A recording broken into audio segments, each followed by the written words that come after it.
Hey guys, welcome back to Buzzer to Buzzer.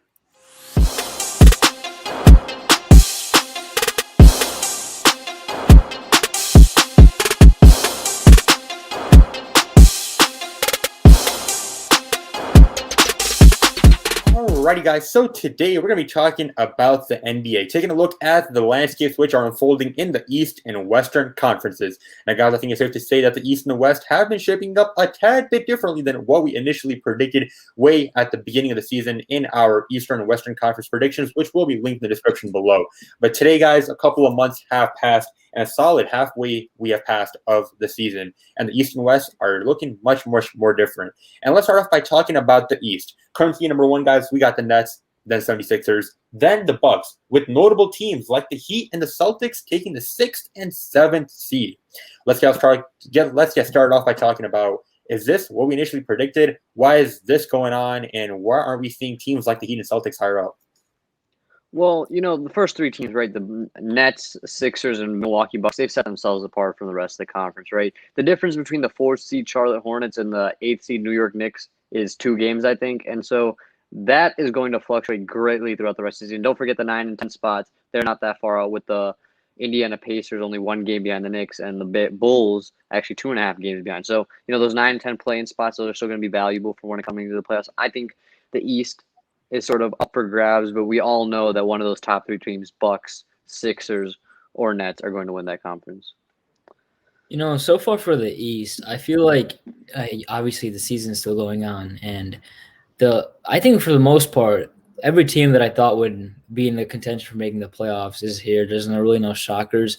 I would say, though, if I had to pick a team, I think that a team that had a big drop off right now are the Raptors. Looking at last year with the Raptors, right, they didn't make the Eastern Conference Finals, but they had a great game against the Celtics going up to Game 7, and they looked like a really good team.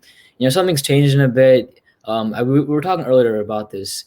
I think it's all because of the fact that the Raptors don't have a number one guy. I think that their playing style is just not that great right now, and a lot of their players are just not stepping up.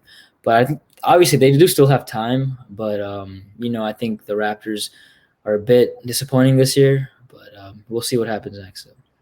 I think after that trade of scenarios went down with the Brooklyn Nets, it's no surprise seeing them at number one. Now, especially, guys, last night we saw Kevin Durant coming back, perfect from the field, playing 19 minutes, lights out, like nothing even happened to the man. So no surprise there. The Bucks, top 3, that's predictable. The 76ers, though, got to give them credit. With Joel Embiid, that squad has been rolling with Doc Rivers leading the team as well. But guys, speak on 2 teams, like I brought up at the beginning, the Heat and Celtics. The Heat, I'm a bit surprised right now that they're number 6, 26-25 right now. For sure, they got room to improve, but I'm more disappointed right now in the Celtics. It feels like they've sort of lost their identity. Dwayne Wade, he had a quote I was seeing last night. He's saying, what is this team all about? What are they representing? And is it their defense? Is it their offense? Is it their transition game? And frankly, nothing really comes to mind this year. Ever since last year, guys, the Celtics have shown that they got a young squad. Jason Tatum, Jaylen Brown, Kemba Walker have been helping them out as well in reaching multiple Eastern Conference Finals. And this year is looking a bit more tough.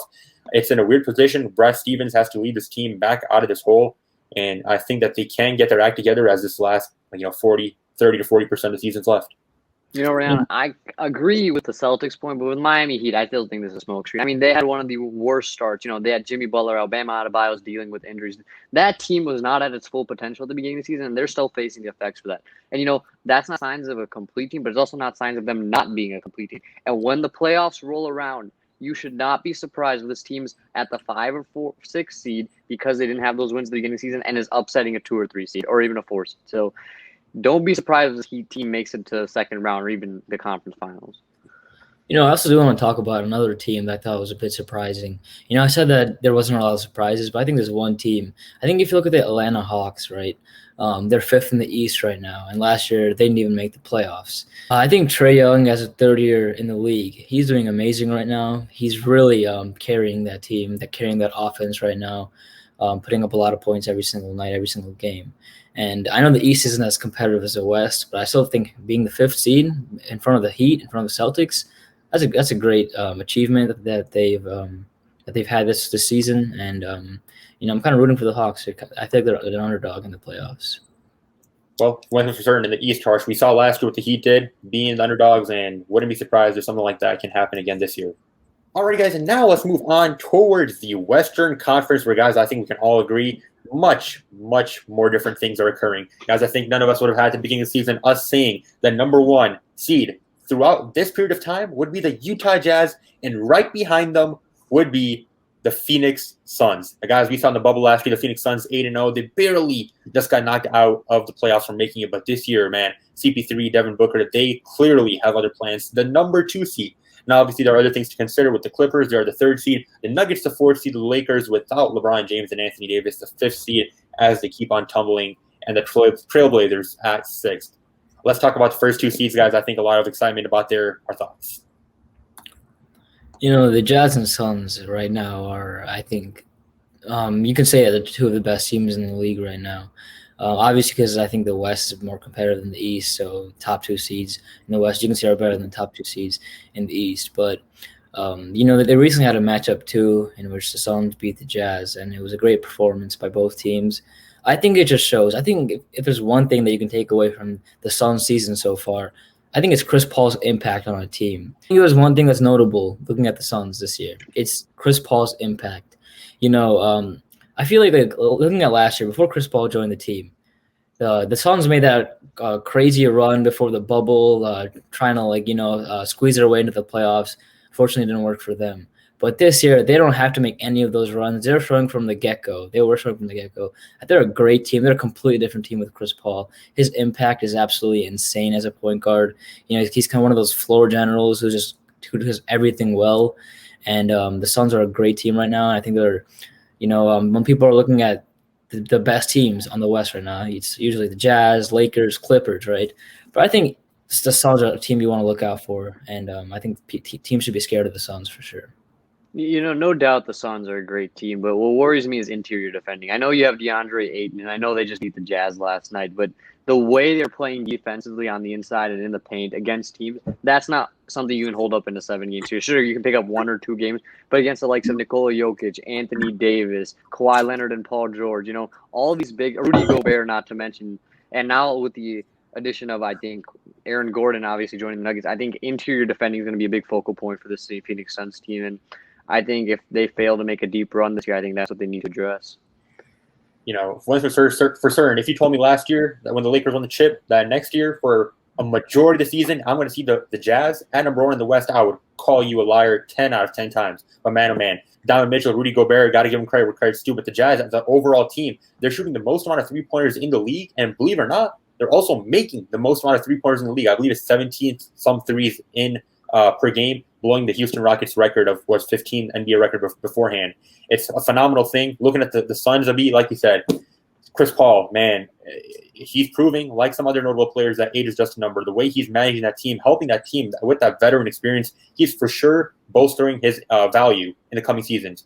I'm sure he has a contract extension coming up. The Suns owners, they will have a decision to make. And if success comes in the postseason, I don't think any of us are expecting them to go for the chip. But I for sure can see the Suns giving a team like the Lakers, the Clippers, a run for their money, and it should be one heck of a playoffs coming up.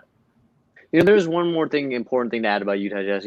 They're leading the league in 3-point shots, and obviously Rayon just said that they broke a Houston Rockets record. Well, I want to point something out about that team. That team blew a 3-1 lead to the Warriors because, it's live by the 3 or die by the 3. And so if they don't keep up this sort of offensive firepower going, we're going to see them fail horrendously in the playoffs, and that's the most important of this kind of offensive system. Also I want to add too that as competitive as the West, and I think you have to keep in mind there's still about 30 games left to play in the NBA season right now. And looking at the West, I just want to focus on one team in particular, Rayon's LA Lakers. So, I don't know. I'm not talking about how they're not going to make the playoffs or anything like that. But I'm just saying you have to think about realistically. There's a tiny chance that if they continue to play like how they've been playing without LeBron and AD, with them being gone, there's a chance that they could be booted out of the playoffs. Looking at the 9th, 10th seed right now, it's what the Warriors, the Spurs, they're only on 8 games behind the Lakers right now. And even, maybe they can take over. But it's going to be really hard. That probably won't happen. But I'm just saying, in this competitive of a division, the Lakers need LeBron and AD back. And I think everyone knows this, but I just want to point that out. No doubt. I mean, I'm not going to say that you're wrong. Without LeBron James and Anthony Davis, that team is 100% not what they are. The last 10 games are 4-6. But one thing is, for optimism purposes, the Lakers are looking to come back with LeBron AD in the coming weeks. So I'm excited to see them come back. For sure at this point, I don't know if the number 1 seed or even the number 2 is an ideal situation. Top 4 is the goal right now, I feel like. And if that's able to be secured, I don't think any of us have to discuss what's going to happen when LeBron James is playing in the playoffs.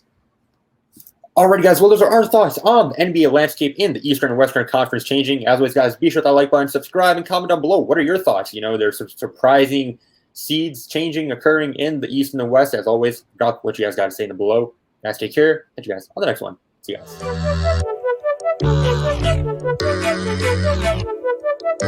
guys.